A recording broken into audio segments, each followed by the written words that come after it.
Good evening and welcome back to the West Ham Network.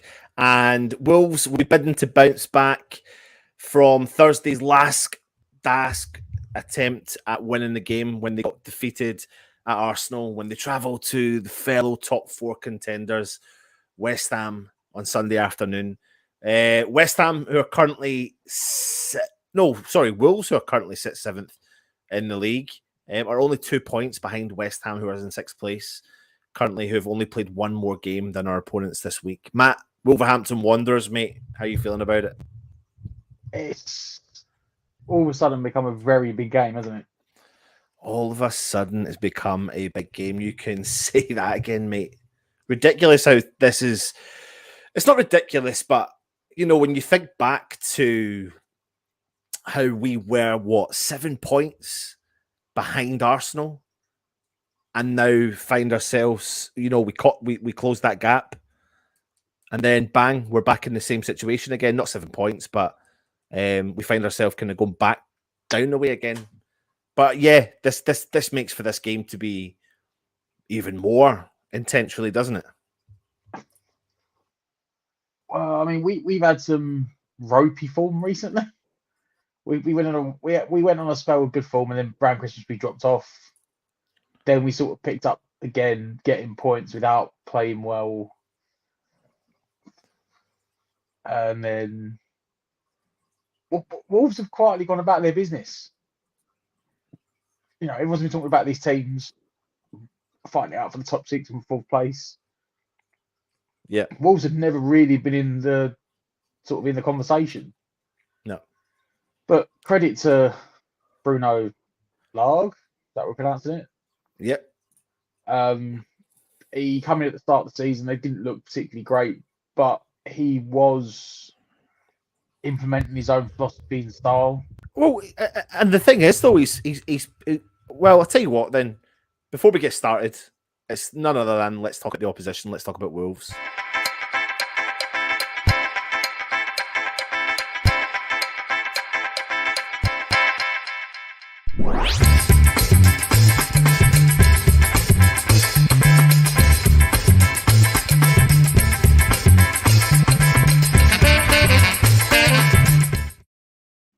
Talk to me then about the manager. Bruno, like you said, we don't want to talk about Bruno. No. We don't want to talk about Bruno. Excuse my terrible singing. Apologies about that. But like you said, he's come in, he's picked up really where, in theory, they had left off with Nuno Sanchez. Do you agree with that?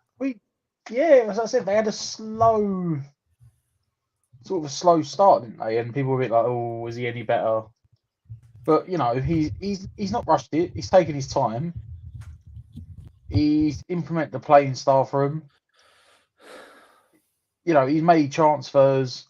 I think at the start as well, I think he was trying to convert him to a back four, but he does seem to revert it back to the back three with the wing backs.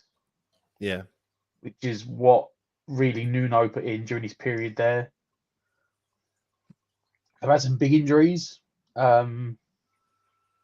He had a really bit of a turnaround of players, didn't he? Like between the two transfer windows, you know, there was a sort of a big turnaround. Got Yeah. out players that he didn't want, didn't use to free And I up funds suppose to get players in. one of the particular players that they did get rid of who left and was going to leave a big gap in their, back line would have been the keeper. But they've brought in another quality keeper. Went, yeah. But I think they brought in Jose Sarr from, I want to say, Olympiacos. Yeah. I'm sure it was a great thing. And you never know. You never know with foreign keepers. Certainly, like the big league, should we say, you know what their distribution and saving ability is going to be like. Sometimes they can be questionable from crosses. But he's come in, and apart from the mistake the other night, which he had to do something, he has been really solid. I think people have been a bit shocked. You know, again, he's made them solid. Again, they don't concede many goals, Wolves. Like, they really don't. They don't concede a lot of goals. I mean, if we'll get to it in a minute, but back to the last time we played them, I think doing a watch along, once they went 1-1 up, I was like, well, that's it. Like, they just don't concede goals. Well, let's take a look and see what happened the last time out we played each other.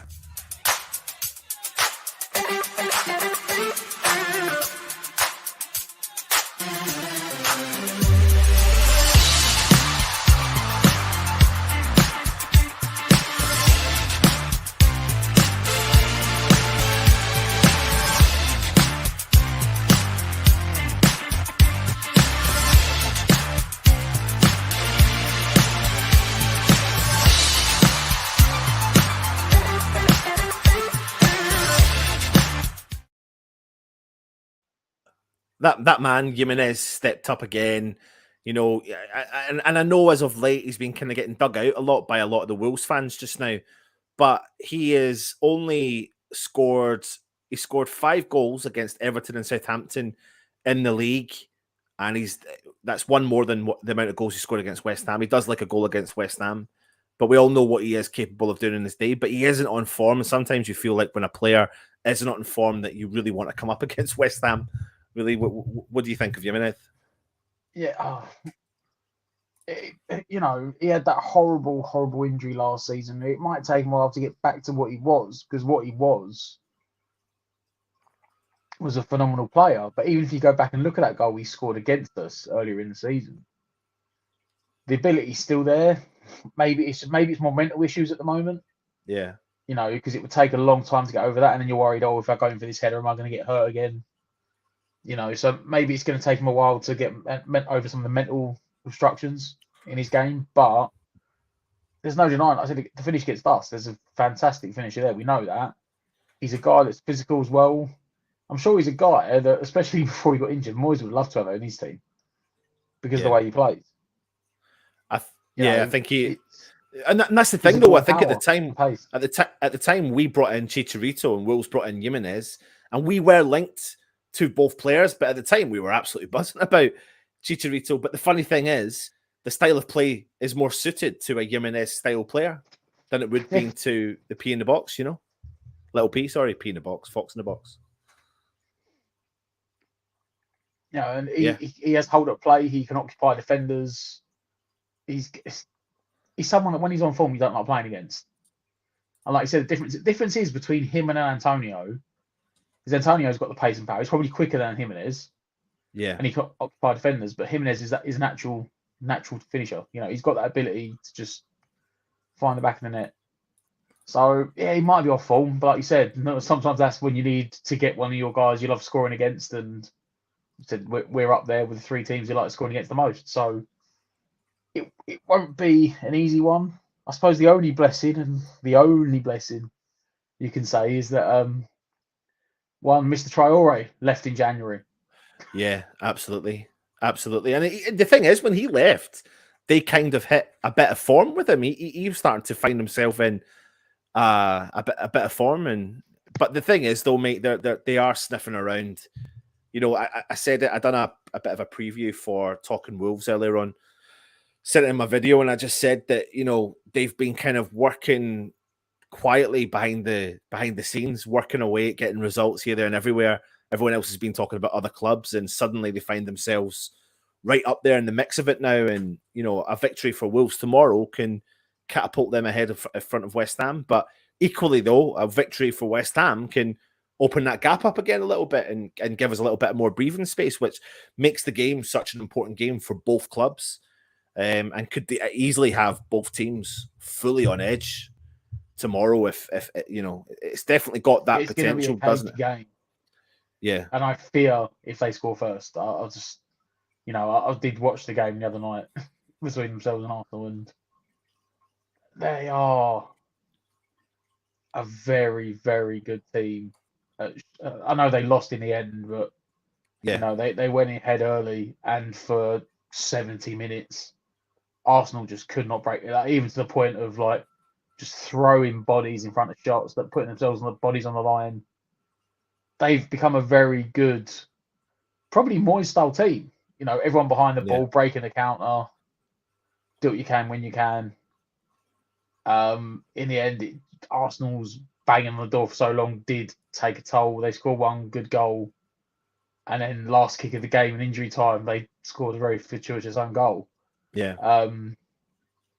But if we go behind, they will just sit deep. I mean, look, I say, Traore gone. However, Pedro Neto made a comeback for Arsenal against Wolves. Sorry, for Wolves against Arsenal. It was his first game in about a year. I think 10 months or something silly. So they may have lost him, but they had a ready-made replacement. A rare outing up front as well for Hwang Chan. Yeah, another guy we were looking at.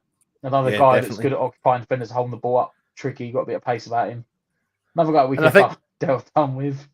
Yeah, absolutely. And he's a player, in particular. I think they've now made the deal permanent before his original deal had ended. So, the thing with Wolves is they do have a reasonable amount of strength and depth. You're talking about other players that might not be even featuring tomorrow, and this is not through injury, but I think through squad rotation, etc. Is Pedence. What do you know about this guy? I don't know what it is about us, but Wolves have the ability to find these tricky. We love, and we've done it for years now. We've got in these tricky technical players, but Wolves seem to be able to find the ones that have the pace on them as well. We can't do it. We bring in a Fornals, bring in a Lanzini, even a Bowen to an extent.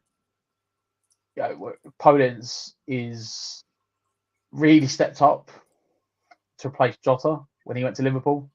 Mm-hmm. And he doesn't seem to have the consistency of Jota at least yet.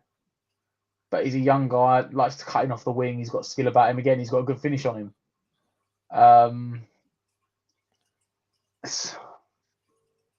I try to not big him up too much, but again, he's another guy I have in my team. Yeah. Guy you don't like playing against. Sorry, I'm just hearing breaking news coming from the world of football, but apparently Bielsa has gone from Leeds. Apparently that is going to be the next bit of big news coming out of Premier League. So sorry, just to break that to you there as well. But listen, let's get back onto the Wolves situation. Look at the quality they have got. Neves is there doing a job week in and week out. I'm just going to bring up some more players. Connor Cody, who does the back. I think Marcel should be in line to start for them as a wing back this weekend. They've got players coming out their ears, really, don't they? To be honest, the only guy I know is definitely out is Semedo. Yeah, Semedo, who I brought up there as well. Getting down with maybe hamstring or a groin injury. Yeah. Against Arsenal. So potentially, like you said, Johnny or Marcel maybe is going to step up and take that position. Johnny come off the bench for the last whatever against Arsenal. I think it was last half an hour or something. They said they got rid of replacements in all positions. He's made them. He's made them very solid. Yeah. Very solid. Absolutely. They're quick. They're incisive. Like I said, they've still got the passing ability of Moutinho and Neves in the middle. You know, two guys that you don't want to let get on the ball, especially Moutinho with experience. He will dictate the game if you let him. And I think that shows you, though, and that lets you know that you need to. It is a midfield battle, really, and I think that's where we lost it the first time round. I know it was a difference between Jimenez scoring that goal to make it 1-0 to Wolves, but this equally makes the game between Declan Rice and Tommy Soucek against Moutinho and Neves and nullifying any of the threat that comes through the middle of the park to be because that is their creation. That's where they're creative. They can be extremely creative through the middle of the park. But one thing that's interesting, though, is from the 25 games that they've played this season, they've won 12 games, they've lost 9, but they've only scored 24 goals, mate. But then again, they've only conceded 20. Yeah, this is what I was going to say. They don't score many goals, right? Yeah. And I think it's average like one a game. They only score 1 goal a game. However, like you said, they don't even concede on average a goal a game. That's what I said. Their defense is very, very good. You know, they very rarely concede anything. You know, consider they conceded 2 goals the other day to Arsenal. That would bump them up a bit. So he's made them very, very, very solid. Yeah, they're now one of these teams that you don't want to score first. Yeah, if they score first, you're in for a horrible, horrible game. 9 clean sheets they've had to West Ham 6. Like I said, they've conceded 20. We've conceded 34. They've scored 24, and we've scored 45. So the game, like you said, it's got the ability to be everything. Really, it could be high-scoring game, low-scoring game. You know, it's going to be a tough one either way. But I tell you what, let's go and talk about our beautiful club, and that is West Ham.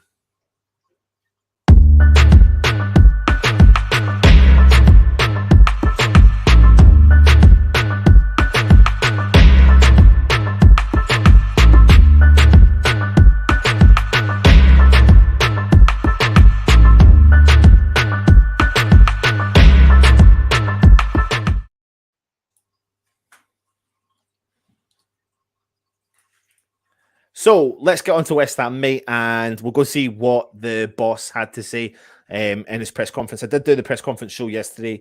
We'll run through some of the stuff very briefly because it does make sense. We need to go through it as well before we build up the team.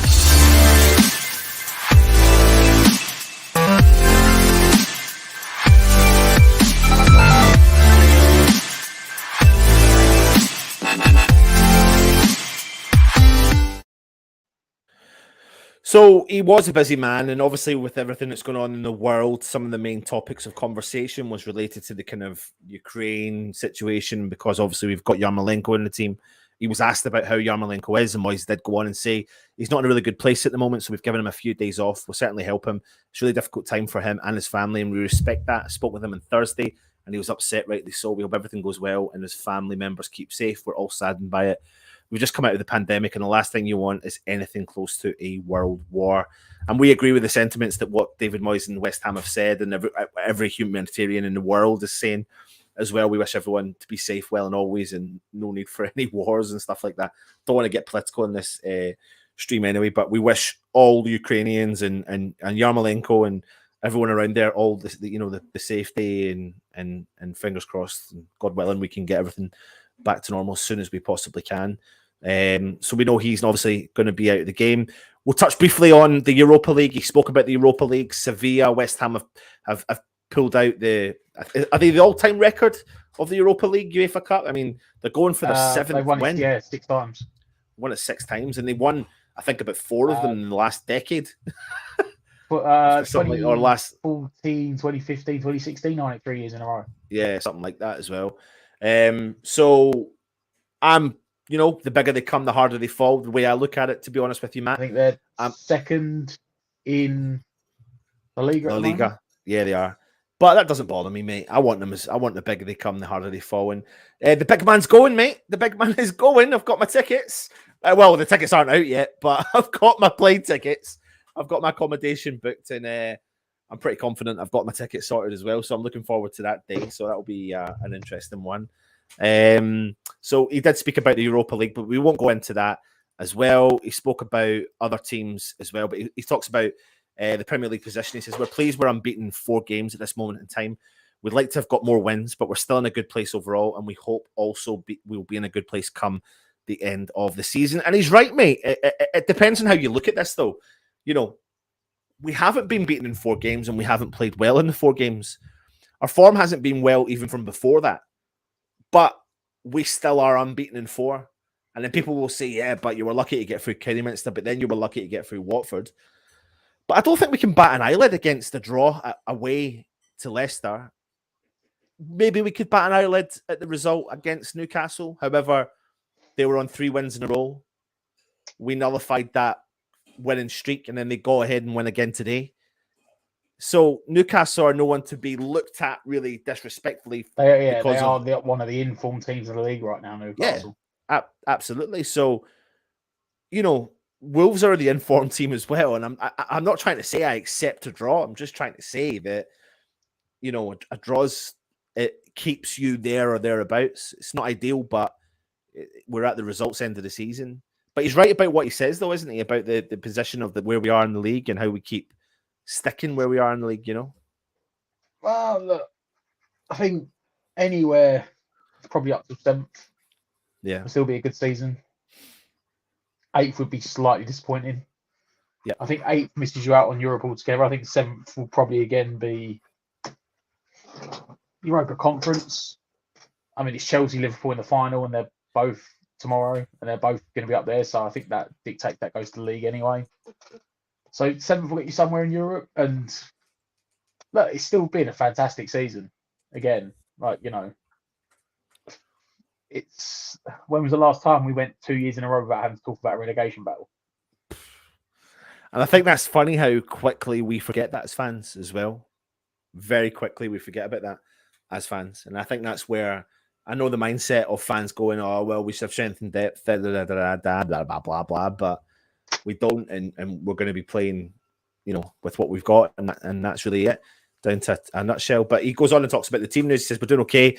We had the news that Sofal has had a hernia operation in the week, and he'll be out without him for a few weeks. I think it'll be a bit longer than that. We think he's had to struggle with it for quite a long time. And if you look at all the games he's had to be involved in, it can take its toll on the players. And Vladimir is one of those at the moment.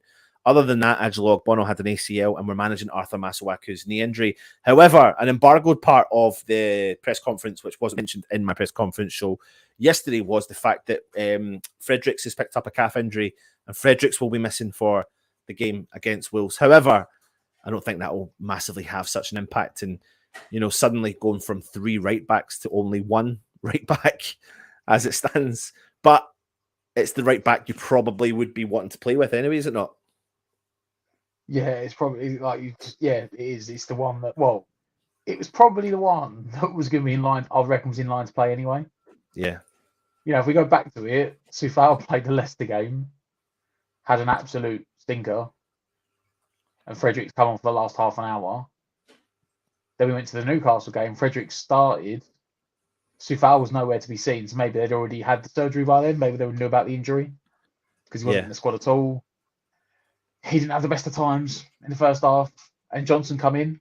So then, by logic, you'd think maybe Johnson's turn to start. But the other 2 injuries definitely now down. You know, all of a sudden, in a space of a week, you've gone, well, we got loads of players fit again, and it's just gone. Yeah. You know, Masuaku. All right, people don't like Masuaku, but that was the other option at left back. He's now gone. Fredericks and Sufal were both out, along with Ogbono. You know that defense is now down to like almost bare bones again. You know, you've got 1 left back, 1 right back. Yep. But you know what? Someone else in the chat's asked me about Lanzini. We're on the understanding that it was precautionary why he didn't play in the last game, and he is back training with the club. We did know beforehand that there was a slight knock on his Achilles, but we do know he's back in full training as well. So fingers crossed we'll see him, and we'll build the team in a second as well. But if you are watching, I suppose we are going to go into start building the starting 11. So start putting who you think will start for the game tomorrow afternoon, and then myself and Matt will build the team and we'll go through each player individually. So get that in the comments. But let me read some stats to use. West Ham's shot conversion rate is 13.7% this season. 45 goals from 329 shots. That's our highest on record in a single Premier League campaign since 97-98, Matt. Are you surprised with that? Is it? Doesn't? No, it doesn't, but it just shows you they've done it. It just shows you. Mr. Jared Bowen has been involved in 16 Premier League goals for West Ham this season. 8 goals, 8 assists. Only 2 English players have ever been involved in more in a single campaign for West Ham in the competition. Who were the 2 players, mate? Sorry, say that? Oh, come on. Jared Bowen's been involved in 16 Premier League goals for West Ham this season, 8 goals and 8 assists. Only 2 English players have ever been involved in more than a single campaign for West Ham in the competition. Who were they? For West Ham. For West Ham in the Premier League. Actually, Premier League era? Mm-hmm. Okay. You know what? I'm going to guess Noble on one of them. Nope, Marlon Harewood. I'm just going for it, mate. Marlon Harewood in 2005-2006, 14 goals, 4 assists. Trevor Morley, 93-94, 13 goals, 4 assists. I would not have expected Harewood. No, you certainly wouldn't have. You certainly wouldn't have. So if you are watching, go and tell us your starting 11.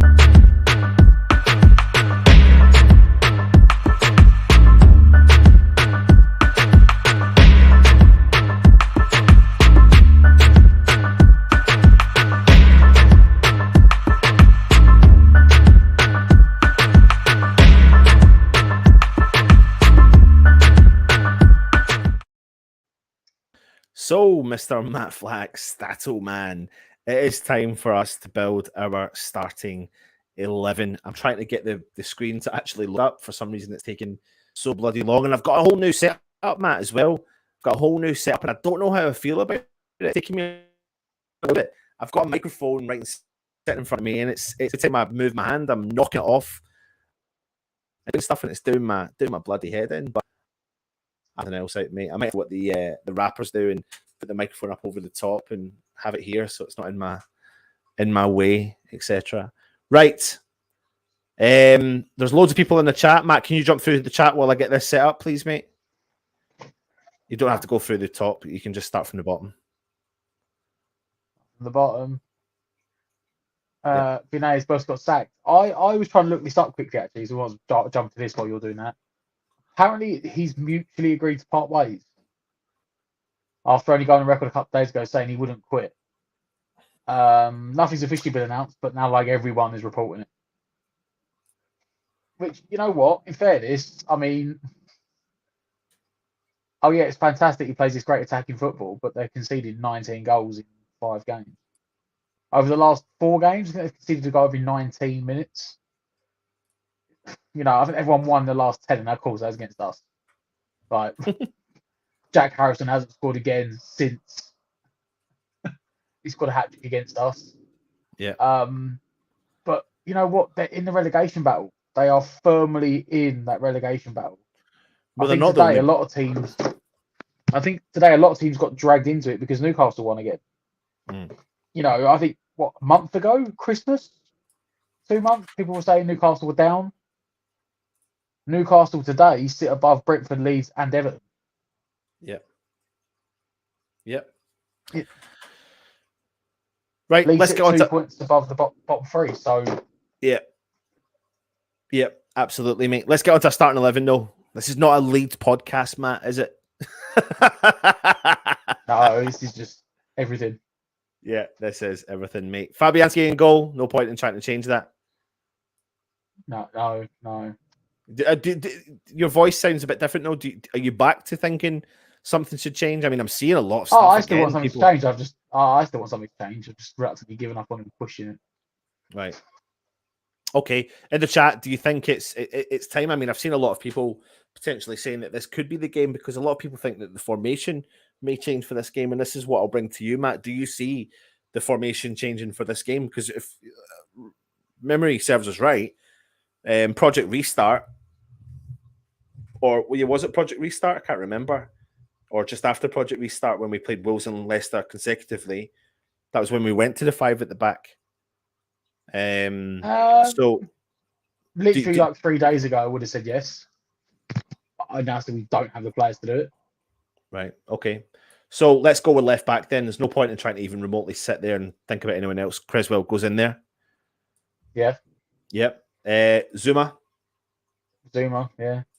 Yeah. Craig Dawson. Yeah. I'll jump into the chat in a second and have a look and see what everyone else is saying there. Ben Johnson. Again, right back. there's no one else, is there? No. Literally no one else. But if he was to try and go for 5 at the back, what would you do? What you can do is bring in Diop. That's the only thing you can do. But I just don't think. And then play Creswell there. Yeah. Yeah. But I just don't like. I don't think we've got enough pace or creativity in those two fullbacks to play 5 at the back. Johnson will learn and get. Johnson is still learning, so he'll get the bombing on, pushing past, putting crosses in part of his game later. Yeah. Creswell's never going to do that.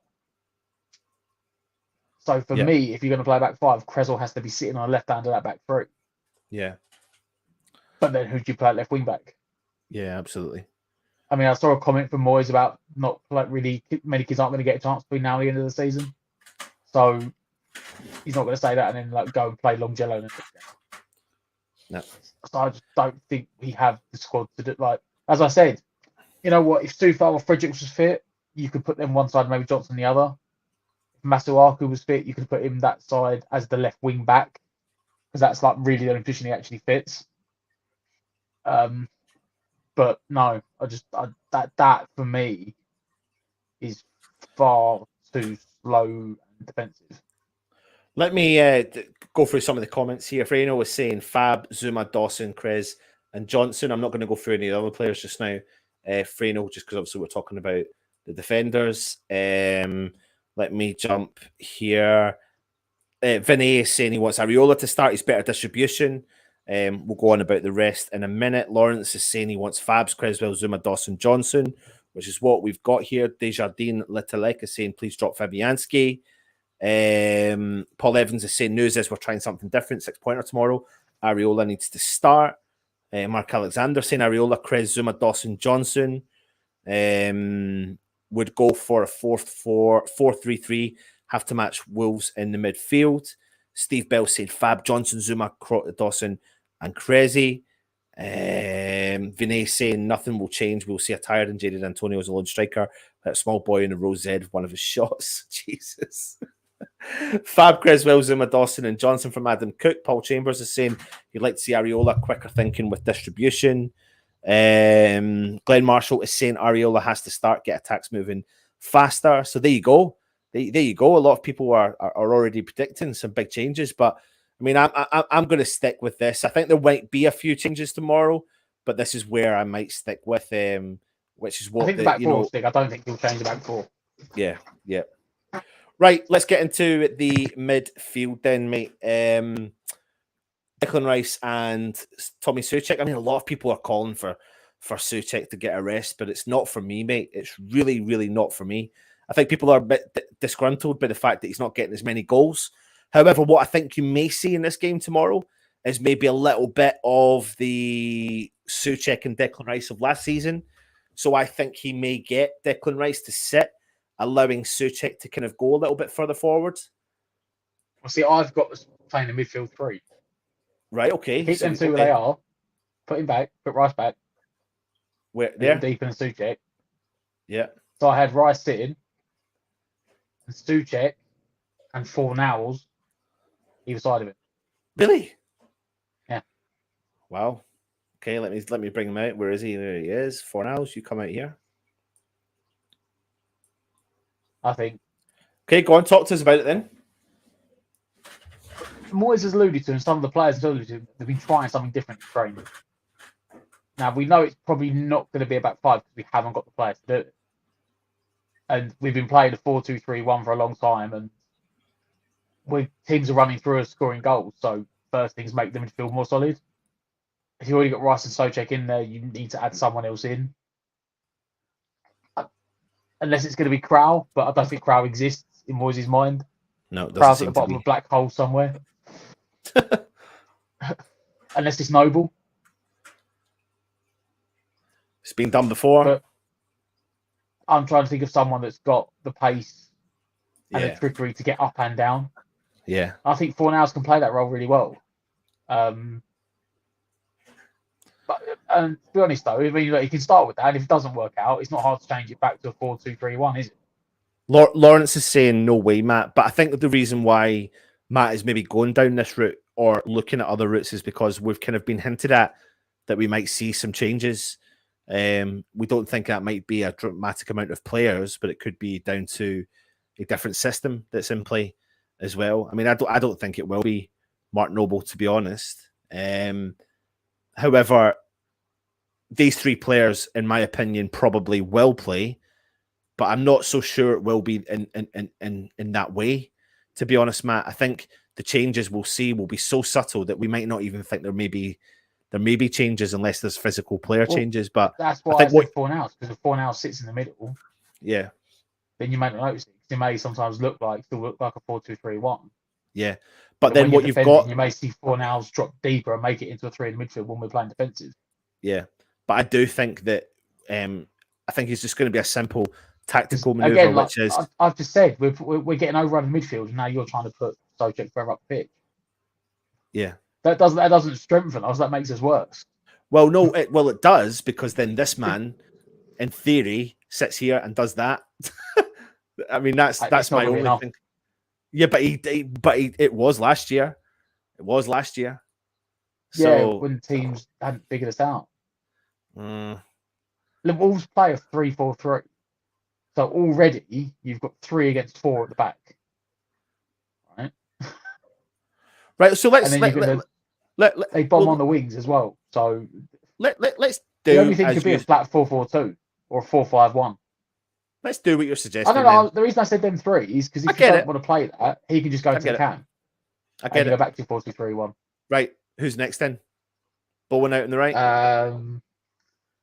See, the reason I went to this 4-3-3 as well, because you think he may go is up here. I actually genuinely think he's going to go back to a false 9. Tomorrow. False 9. Yeah. Right. Go on. Don't have him in the middle though. But it's kind of, you could play with the 3 players you've got. They could switch around. It doesn't make a difference.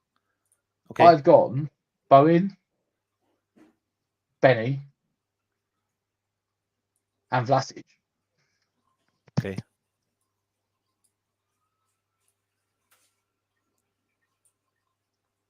That is your. Play Bowen in the middle. You could play Vlasic in the middle.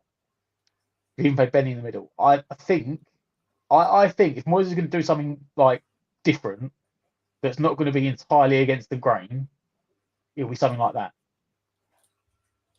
So what you're saying is, for the first time in a long time, Antonio's going to be subbed. I would. Yeah. What does everyone in the chat think? Like, I think he'd be on the bench. Look, we can build another team. Because I build another team. That's the team I would play. Flip another page on. I'll tell you the team Moyes will put out. Freno P is saying Vlasic in the middle. I would play Vlasic in the middle. I mean, Rice commented during the week, didn't he, about his strength. Yeah. He's one of the strongest players. He can hold up. He's got good shot power on him. I would try Vlasic in the middle. Because at the end of the day, the one thing you do want is Bowen is far more effective coming off the wing than he is in the middle. So I would try something like that.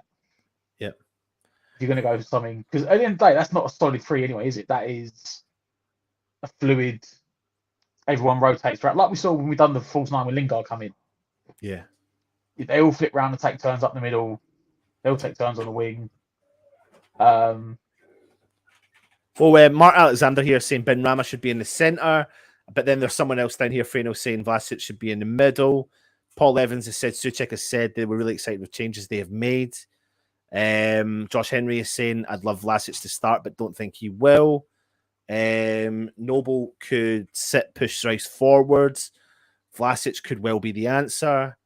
Why do we do this against a team that does not score much? Rich Mushroom is saying, I like Vlasic up front, Antonio on the bench. Mikey's saying, wouldn't you want Rice's creativity a bit further up the pitch? Antonio needs to be dropped from Adam Cook. No form and touch lately. Has been rubbish, starting to get depressed with him. Mark Alexander, Kimbo, Antonio needs a break. Vlasic needs a run to prove himself. Got to try something. And I think we are no doubts at all in our minds that we will definitely see some changes. Let me save this team here as one team option that we can put out for the game tomorrow against Wolves. And then what you're saying is, so we've got the option there where we could potentially play Vlasic through the middle. Let me then put Benrahma through the middle. If this loads in time, we are.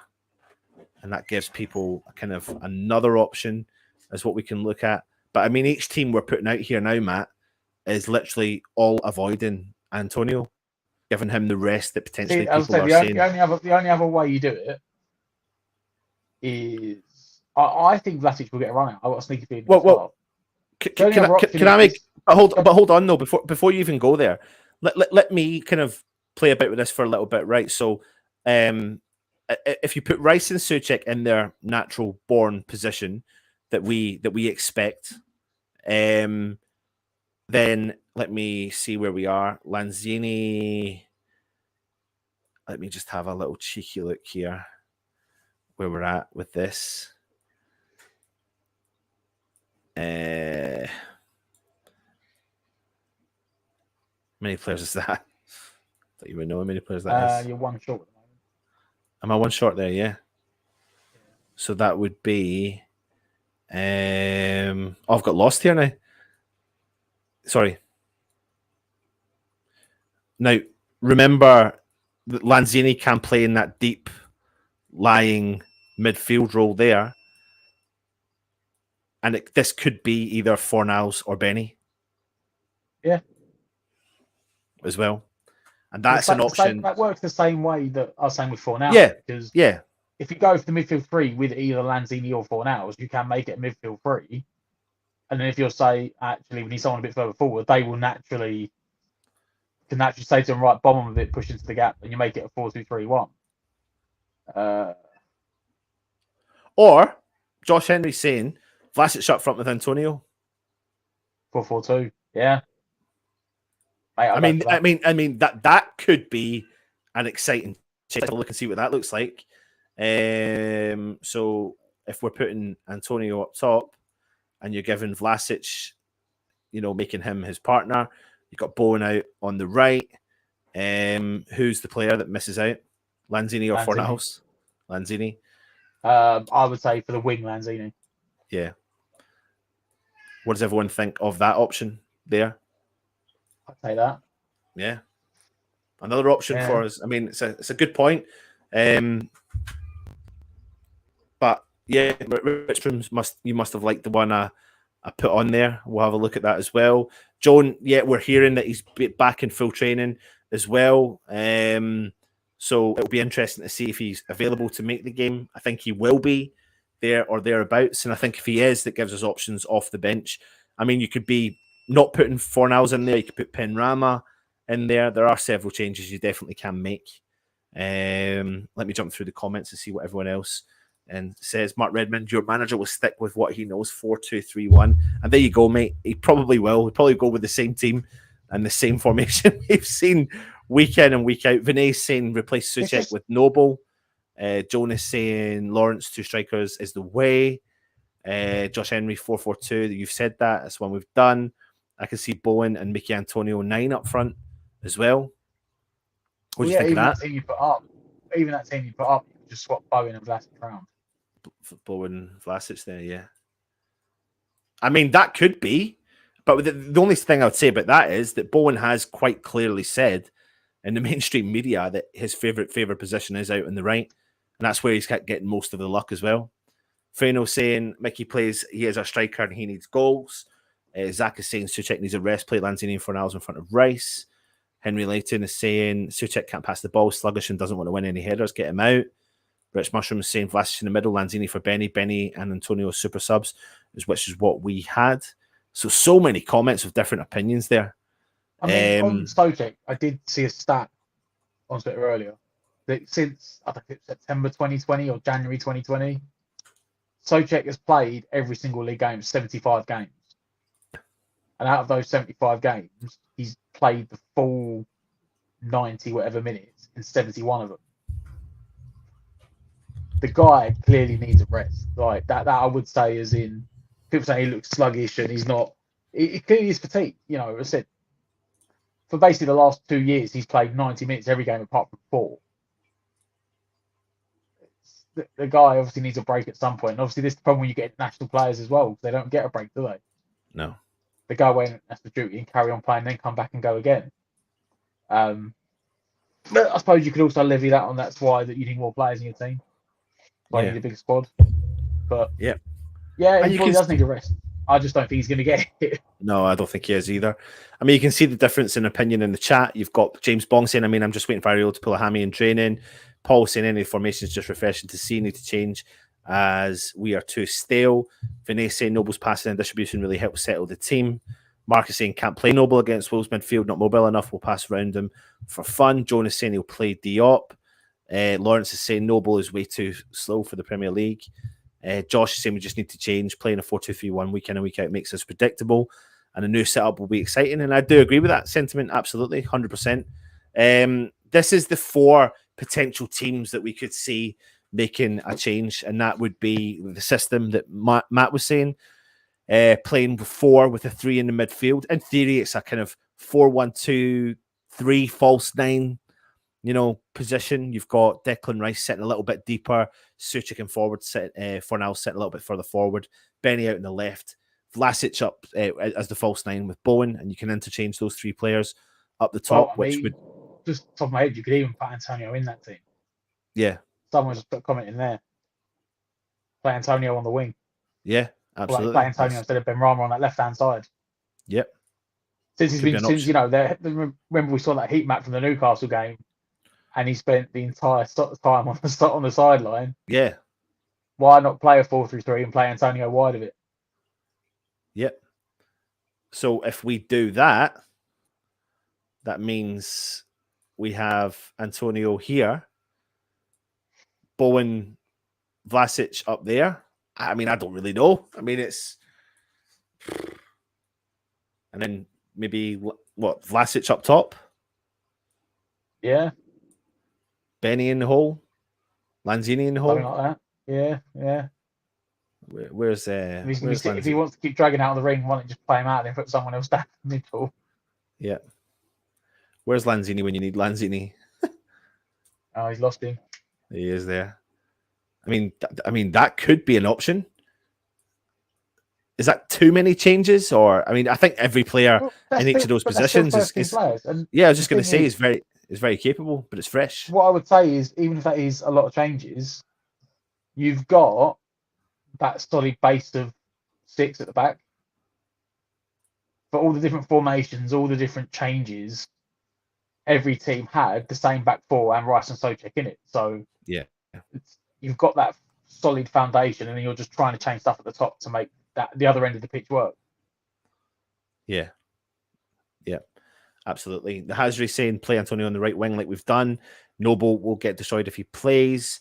He's always drags in on the sides. Jonas saying Fornal's in front of Creswell.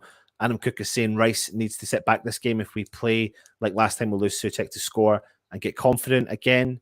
Vinay saying don't start Antonio. He's trying too hard and doing the simple stuff. Lawrence is saying Antonio should play wing because he forgot how to get to the centre of midfield. Jonas saying that they are so good defensively, we have to play 2 up top.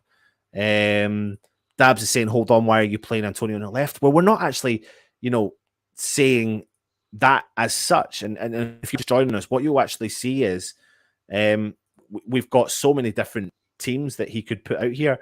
There's a 4-4-2 with Fornals out on the left, Bourne out on the right, and Vlasic coming in to support Antonio up top.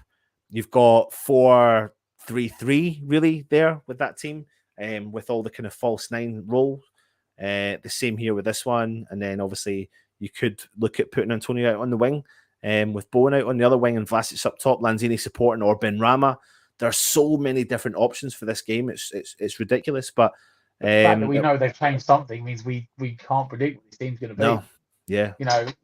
I said Rice alluded to in the week. Maybe Vlasic needs a chance up front because he's got the pace and the power. Steve is saying put D up top with Vlasic. Is that lineup your preferred lineup, or what Moyes will choose? There you go. I mean, Matt's just said it there. Yeah. Rice has said about Vlasic as an option up front because of his power and his pace. Souček, because he himself alluded on the club website that they've changed something. They've been trying different things in training. They're all excited about what they're going to be implementing. So we know something's changed. He's doing something different. Yeah. Moyes has recognised that something needs to give. Yeah. Yeah. So we've got to find something different. Absolutely. But, closed doors, we don't know what's going on. So I have to wait till 1 o'clock tomorrow when the team drops. Absolutely. If you are watching, get your predictions in for the game tomorrow, and we'll go through them in the chat. So start putting your predictions in the chat just now.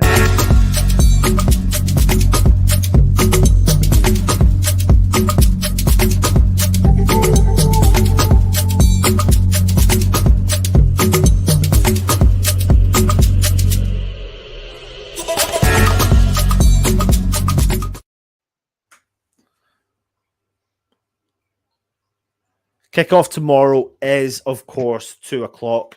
Make sure you do join us on the Matchday Live tomorrow. It will be around 1:30-ish when we do go live on the channel. Matt, you're going to the game, aren't you? Yep. Sound a little bit more excited than that, mate.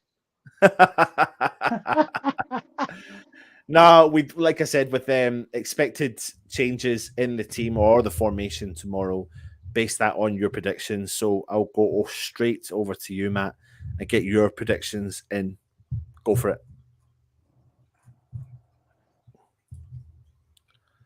2-1. Mate, why are you stealing my stuff, man?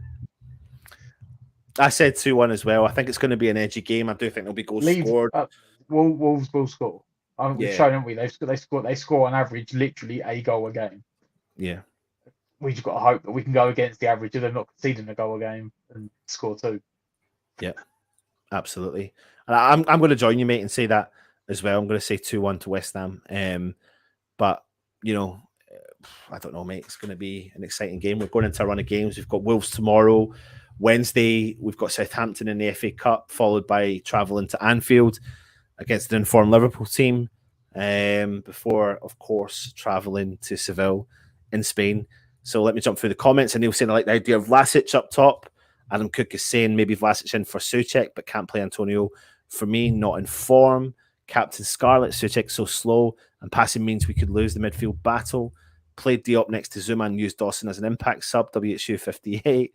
It's all been, you could do. He's been going up there a lot recently. It's been said before, but why do the short corners and Antonio long throws ins? Not working. Yeah, well, Matt thinks we should get a throw-in manager or coach in the team. Oh, mate, I've been saying it for years. Yeah, I get the Antonio thing because again, like what I said, it's something different. And our short throw-ins are so poor. It's like, if we got someone that can wind it up and lump it in the box. I think we did it against Leeds and nearly scored. Like they just got completely thrown off by it and caused chaos. Yeah. The only thing I'll say is if we're going to do the long throw, you need to maybe send one of the centre backs up to get involved in the flick on. Yeah. I think to answer this question, Mandy, I think they've announced something, but I don't think they've announced it as such, like, we are going to do something different. They've alluded to things, and it's all about smoke and mirrors in this game in the modern way of West Ham. Yeah, so don't be surprised if it's a 4-2-3-1 with the exact same line up the start. Exactly. Apart from Johnson's in. Lawrence Watkins saying 2-1 West Ham. Glenn Marshall saying 2-0 double from Bowen. Josh Henry saying I'd say 3-2 to West Ham. Steve Bell saying a nervy 2-1 win. Mark R saying West Ham 2-1. Henry Layton is saying 2-0 West Ham. Dabs is saying 2-1 to West Ham. Mark Alexander saying odd goal in it. Which way? I haven't got a clue. Must go for a 2-1. Come on, you Irons. Jones, West Ham 2-0 win. Positive vibes. Vinay saying 2-1 to someone. West Ham or Wolves, sorry, not feeling confident. Well, let's hope it is. Ray Debo was saying depends on what Hammers turns up. I'm praying for a sneaky 2-1 win from Kimball. Mandy's saying 1-1. Pete Gads is saying 1-1. Peter Quadruple X is saying 2-0 to the Hounds as we failed to win any of our last 5 Sunday games. James Bong saying 2-0 West Ham. WHU58 2-1 to us. Andrew saying 1-0. Captain Scarlett says 2-1 to Wolves. Paul Evans is saying 4-0. Garino is saying praying for a win, but we're badly out of form, and they're not. But we are due a good performance, and what a game to potentially give that performance in. If we could somehow turn up and give that performance against Wolves, it would be very, very, very good. Desjardins Latalek 2-0 to Wolves, I'm afraid. Anil saying 1-0 Vlasic. Adam Cook is saying 2-1 West Ham. Bowen and Suchek. Manny G, Wolves are 3-1 if you fancy them, put your money down. Bowen and Dawson to score from Mark R. You can't get offsides from a throw. Why don't they just heave it every time into the back line? Anton, where did you buy your Seville match ticket, or was it through a package deal? Mate, the tickets aren't on sale yet, but yeah, hopefully the tickets aren't on sale yet, so there's no guarantee I've got a ticket, but I'm very confident I've got a ticket, if that makes any sense. No further comment. 1-0 Dawson, bullet header from Oscar Willis. Mark Thomas is saying 1-0 West Ham. Andrew's saying get on the front foot tomorrow. Need to get at them from minute 1. Stuart Kate is saying 2-1 West Ham.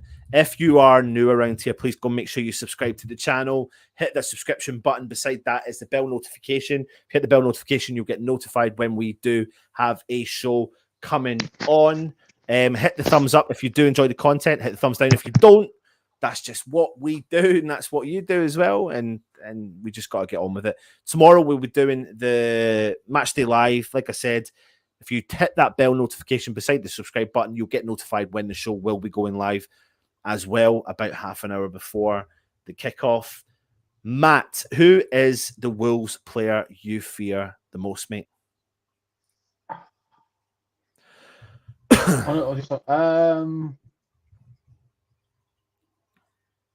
I'm going Neves. Neves. Yeah. If we let him... I made a similar comment. We played Newcastle back Shelby. Yeah. And it's the same. I'll put the same to Neves, that if you leave him with the space, him or Moutinho, the two of them, will orchestrate the midfield. So if we don't win that midfield battle, and we let them... If we do this stupid thing we've been doing the last couple of weeks, where when they've got the ball in the halfway line, we just don't press at all. We're like, yeah, no, you have the ball. Yeah. They're just going to pull on the strings and pull us apart, thread balls through. So it's the midfield battle. I'll stick with Neves, but you could have said either of the two. Yep. We need to win that battle, and it's going to be one of them that's going to pull it. Who's the West Ham player they should fear the most? I think there's only one person on form I stick with him, is Bowen. He's like the only guy on form at the moment. Yeah. And if we score or assist, it's coming from him. And I'm gonna stick my neck on the line here. Are you ready for this one? Okay. Vlasic. Ooh. I just think he's been showing us a bit of something here, and if he starts the game, that's a boost in his confidence as a player. The comments that have been coming out from the club in relation to his ability and training is also a bit of a confidence boost. And sometimes, Matt, we don't get much from David Moyes these days in his press conferences, but we could read into the comments that were made from the players about specific players. And if he is going to start, then he could be the player to watch tomorrow. And it could be, we're due a player to step up, another player now to step up. And how good would it be if we got something from him? It would be very, very, very good. Very good. So, anyway, listen, that brings an end to our match day build-up show, preview show. We did have an away fan coming on. It was Dave from Talking Wolves. He sent me a video. He couldn't come on live. He sent me a video, but I couldn't get it to work. It's too long, and the size file was just ridiculous. I had time earlier on today, and I didn't manage to do it. I downloaded the video, and I thought it was going to play, and it wouldn't let me play it. So I do apologise to Dave from Talking Wolves, who did send us a video of today's game as well. I think he's gone for a narrow 1-0 win to Wolves tomorrow as well, so that will be an interesting one. But like I said, make sure you do join us for the Matchday Live, and hopefully we'll get kind of connections up and down to the stadium live on the stream tomorrow. Matt, thanks for joining us, and we will speak to you tomorrow. I'll send you the link tomorrow. Try and jump on if you can, even from the stadium, mate. That'd be pretty cool. And as we do, we thank all the sponsors. So take it easy, stay safe, and come on, you Irons.